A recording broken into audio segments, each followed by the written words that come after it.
This is Daniel Poppy, host of How to Write Good. Thanks for listening to the following broadcast on Public House Media. Hi everybody, this is Baxter Colburn from Public House Media. From all of us here at PHM, we'd like to thank you for your support and wish you a very Merry Christmas and a Happy New Year.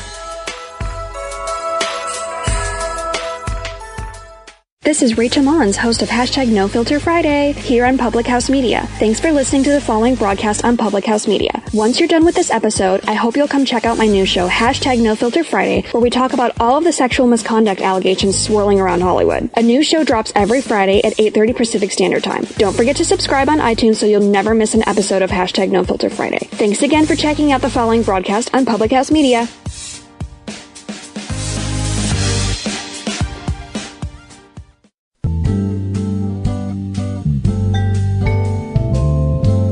You miss 100% of shots you don't take and 95% of the ones you do. Welcome to Completely Serious. That catchphrase was sent to us by Dwayne "The Rock" Gretzky. Thank you, Dwayne, for that generous catchphrase. Welcome to Completely Serious. We are elbows deep. Well, maybe not elbows. We're upper forearm deep in the month of December. We'll say that. Oh, yes, December, many people's favorite month. But then again, I guess every month is many people's favorite month. But in December, we frantically motor around town looking for that perfect gift for that special someone.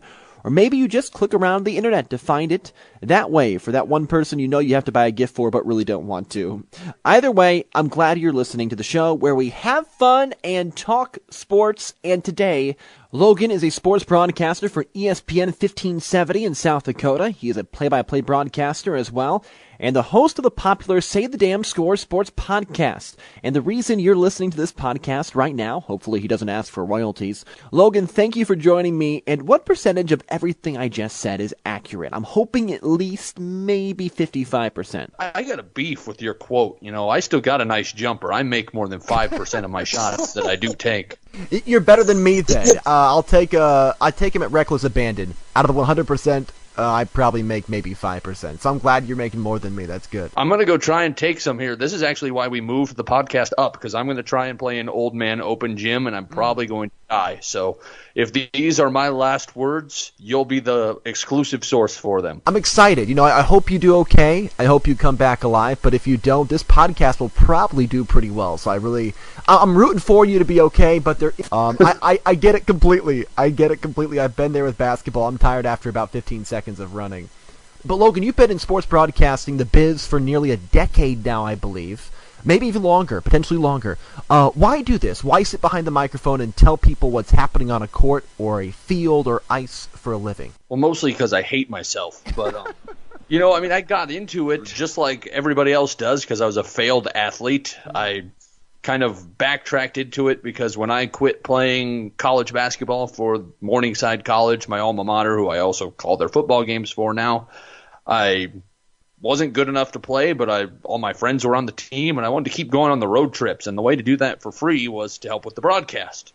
So I helped with the broadcast, and the very first one I ever did, they beat a team at a higher level on a buzzer beater, and I was hooked. So it was a lot of fun, but I mean, that's kind of how I got into it. And why do I keep doing it? I love the rush that you get when you're waiting for tip-off. You've done your pregame show, all your preparation, it's all coming to a head, and that moment in tip-off where everything all culminates in that rush of adrenaline you get. I love it. It is a feeling that is tough to beat, and I think a lot of people can relate to being hooked. That one time you call a game and you just feel like you're in that moment. That's a really good way to put it, I think. Do you have a catchphrase? I feel like a catchphrase may be a wee bit overrated, but everybody wants to always ask a sportscaster, do they have a catchphrase? So I'm going to ask you that generic question. Well, for my podcast, I would say the damn score is my catchphrase, and I got from my broadcast professor. He wasn't a sportscasting professor. I've never actually taken a sportscasting class, which is probably why I'm still doing high school and small college sportscasting. He always said, say the damn score, and that's where I came up with the idea for the podcast. But I don't have a catchphrase that I use in my games. In fact, I kind of take the opposite track where I try to have such a big vocabulary and so many different ways of saying things, and I do actively work on finding different ways to say, to describe the same thing. And I'm just not a fan of catchphrases unless they happen organically, and I've just not had one happen organically that's really worked. You're the jack of all things, I feel like. You anchor sports, you report them, you're play-by-play.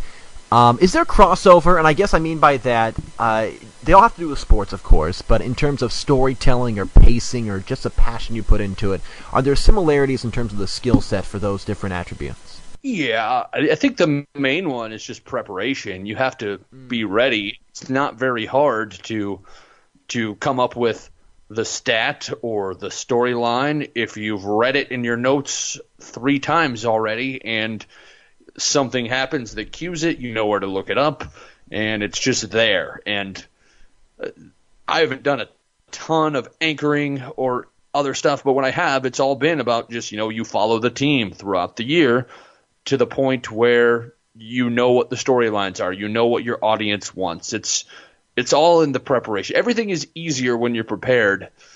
That's the hard part of doing it. Once you're on the air and you have that information, I mean, it's hard, but it's not rocket science by any stretch of the imagination. Do more preparation. I'm writing this down for my podcast. More preparation. Okay, got it. That's great advice. No, I think that's exactly you're spot on there with. You can go on and make it sound like it's improv by having a lot prepared because you already have that knowledge of information in your books and your notes in front of you, and it always sounds good. Well, that's why there's so many people who feel so good being critical of sportscasters, because if it's done well, it doesn't sound very hard. It sounds natural. It sounds smooth. I don't know how well we all do that, but the people who do it really well make it sound easy, which makes it's just like, we criticize athletes missing too many NBA threes. Well, those are really long shots with some of the best defensive players in the world running at them. They're really hard to do, but we still do it because they are so good that they make it look easy. You interview sportscasters from all walks of life on the Say the Damn Score podcast. What are some of your key takeaways from hosting that show? What are some overarching lessons that you've learned? That everybody has their own path, and none of them are replicable. It's really, really strange how some of the people have succeeded in somewhat traditional ways, as far as you go to college, you get a small job, you climb the ladder, and some people just got to the right market at the right time, and through perseverance got there. And for example, Tom Bowman doesn't do play-by-play, but he does all the hiring for Learfield. He got into radio because he was selling bottles of water to a radio station, and they became friends, and he got hired for this alternative station and obviously was very talented and good at what he did from that point. But it's just a crazy story. Like, you couldn't replicate that in a million years. If you could interview any person in the sports world, who would it be, and what would you ask them? This is something I feel like, at least I think about. Maybe some people think about it, maybe some don't. But I feel like media people sometimes think, if I could interview that one person, I would ask them this. Is there somebody in the sports world that you'd like to interview, and what would you ask them? If I could have a sit-down with one person in the sports world, probably Tom Osborne. I grew up in Nebraska. I'm a diehard Nebraska fan. I have a calendar looking at me with a picture of Levante David in Husker gear right now. Oh, good. I thought you were going to say Levante David in swimsuits, so I'm glad you said Husker gear. No, it's a month off. It's still in November. Let's see who's on the next page.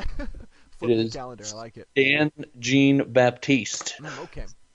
No one knows who that is probably on this podcast, but you never know.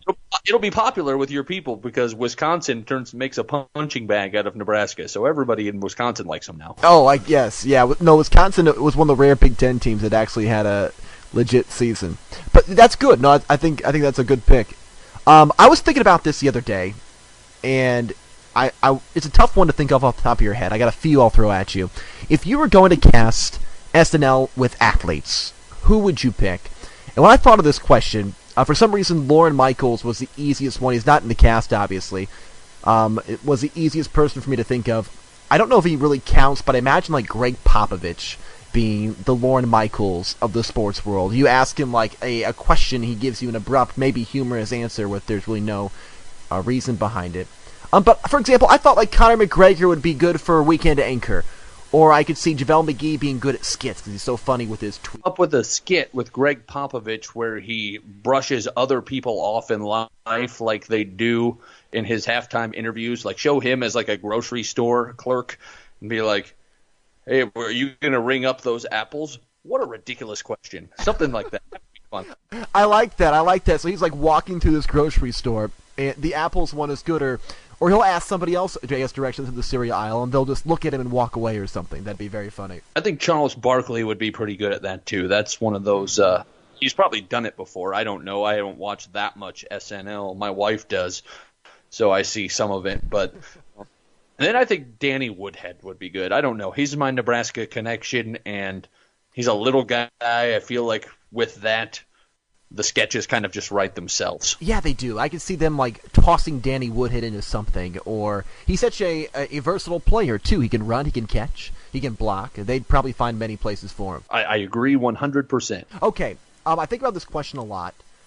Do you think robots could take over sports? We're always talking about them taking over other jobs, but suspending disbelief for a second, do you think they would? What would it look like if they did? Do you think they could? And if robots, say, became an entire football team, these perfectly made robots with artificial human intelligence, what would it look like? The New England Patriots?